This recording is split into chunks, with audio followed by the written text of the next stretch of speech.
Morning po. Good morning, sir. Tignan mo si De La Cruz. Yung gamit niyang bag plastic. De La Cruz! Tara saglit! Bakit, Ti Guzman? Ba't naman ganito gamit mong bag? Yung mga gamit mo nasa plastic bag. Tignan niyo, oh.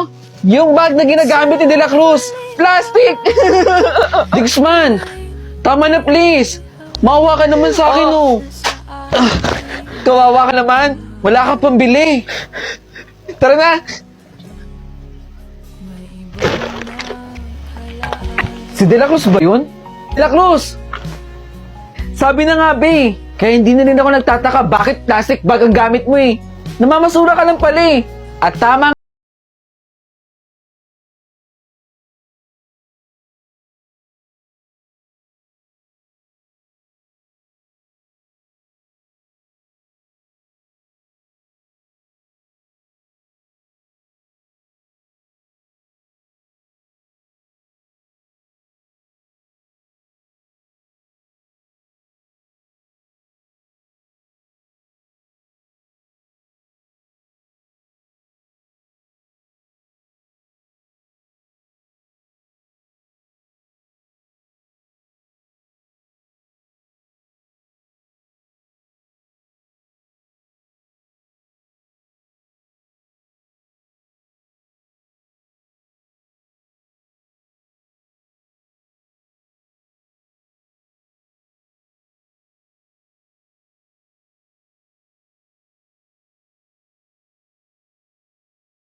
Maraming salamat sa pinadala mo dito. Ang dami kong ang paninda, oh.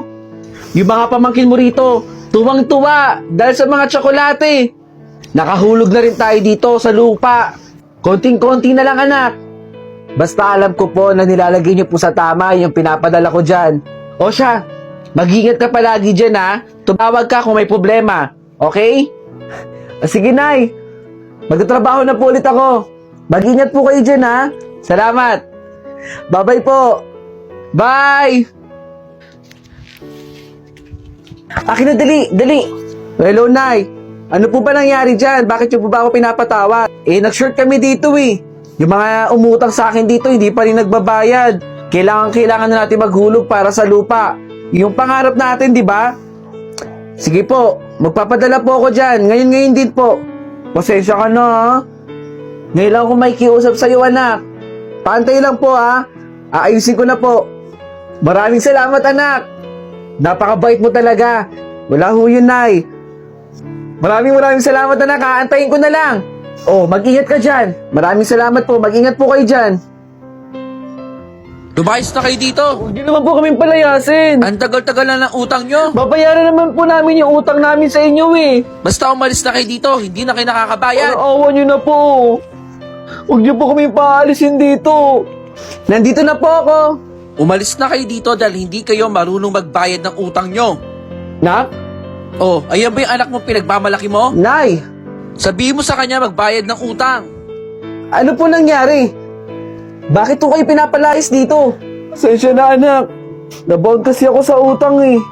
Mukhang hindi pa alam ng anak mo kung ano mga pinaggagawa mo dito eh. Pasensya na, anak. Bakit di mo sabihin sa kanya kung anong ginagawa mo rito? Tara na. Kailangan ko pa magpanggap dito na may paninda talaga ako dito kahit wala naman. Tara na. Huwag niyo tindin yung anak ko. Magsugal na tayo. Oo. Gusto niyo yon? Magsusugal tayo. Tara na. Ayan ha, narinig mo sa anak ko na magpapadala siya. Ibibigay ko sa iyo yun. Siguro di mo papalago mo yung sa sinasabi mong investment ha? At hindi mo ko i-iskamin. Mayayari ako sa anak ko. Kara, Good afternoon. akin na barya nyo. Okay na. Oh, eto barya. Bayad ko yan, ha?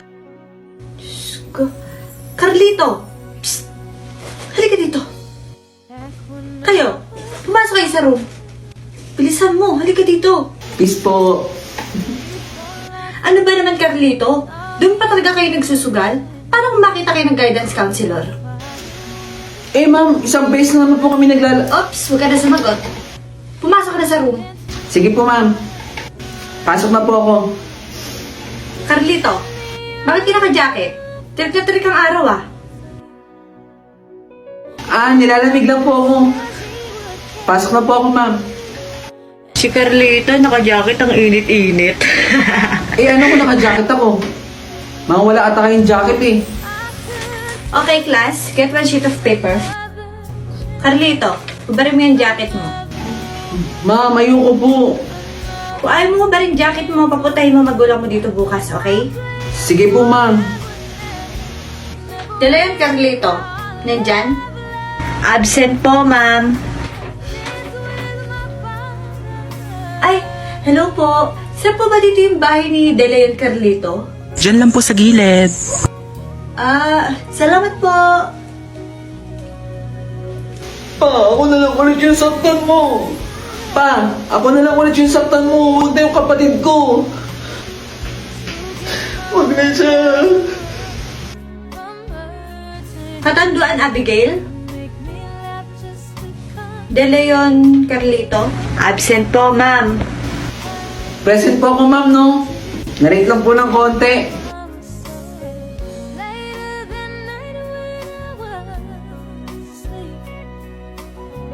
256 San Miguel Street. Ito na nga. Tao po. Tao po. Mukhang wala naman tao dito. Nasa kayong tao dito. Tao po. Trespassing na. Kung trespassing, papasok ako dito. Dito yung apartment na sinabi sa akin eh.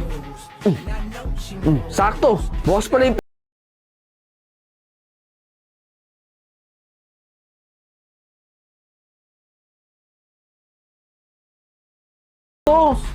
kanina pa ako kumakatok dun sa labas.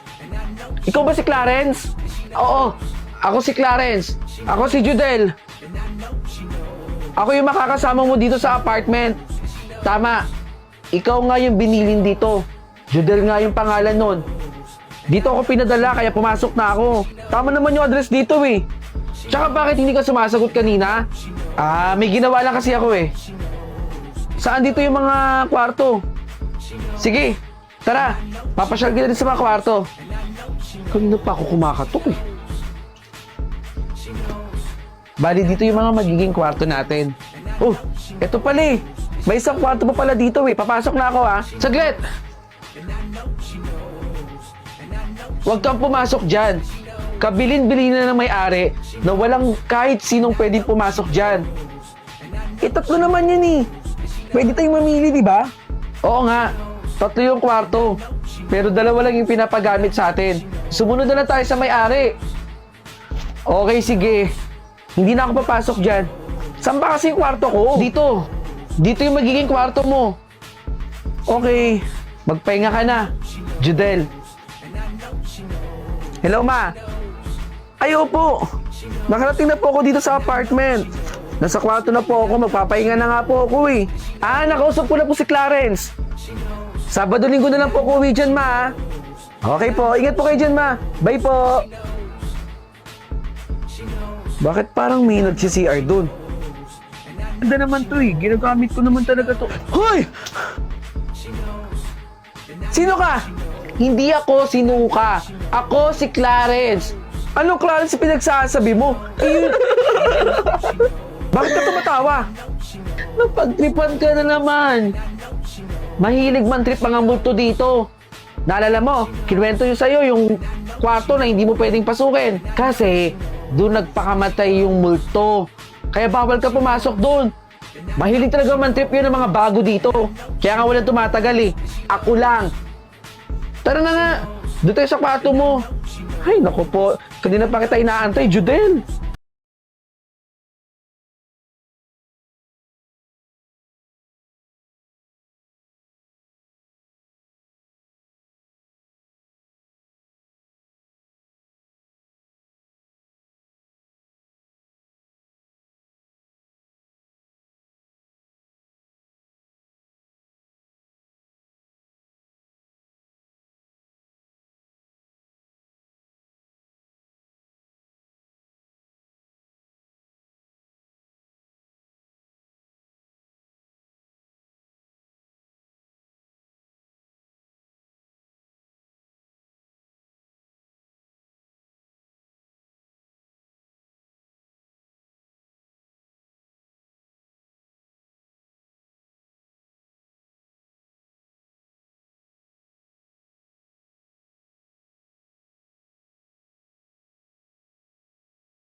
Ayan, sirahin niyo na, sirahin niyo na!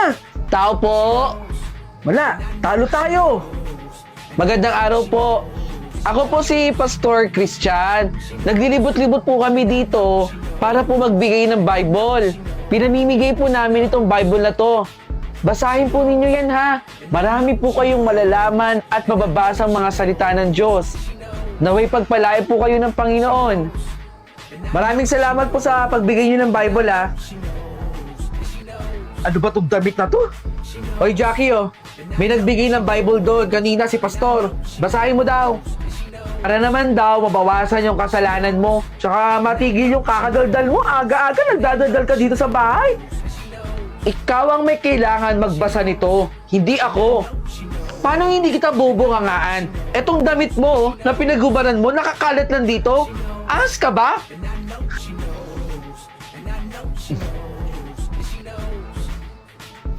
Ayan, yan, yan! Oh, patubayin nyo ni Tore! Nakita mo ba dito yung gold kong kwintas?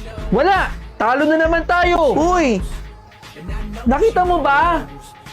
Ikaw kasi! Kanina ka pa dal-dal dyan eh! Natatalo kami oh! Nung isang linggo mo pa hinahanap yung gold mong kwintas! Burara ka kasi! Ayoko pag-isipan si Pastor, pero hindi kaya si Pastor yung kumuha ng gold kong kwintas? Ano si Pastor? Pastor yun, hindi niya gagawing magnakaw. At lalo na ako, hindi ko nanakawin yun dahil binigay ko sa yun eh. Eh siya lang naman yung pumasok dito eh. At sabihin mo, burara ka. Tawagan mo na nga lang si Pastor. O sige. Para lang manahimik ka, tatawagan natin. Kumalma ka. Kamusta po kayo? Nabasa niyo na po ba yung Bible na binigay ko po sa inyo? Ay, opo.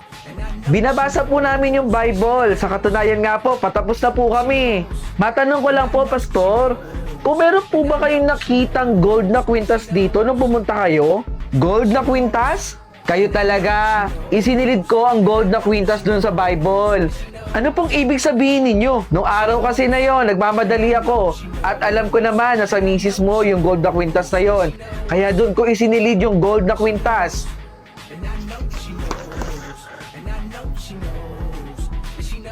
Nasa Bible yung gold. Nandito nga.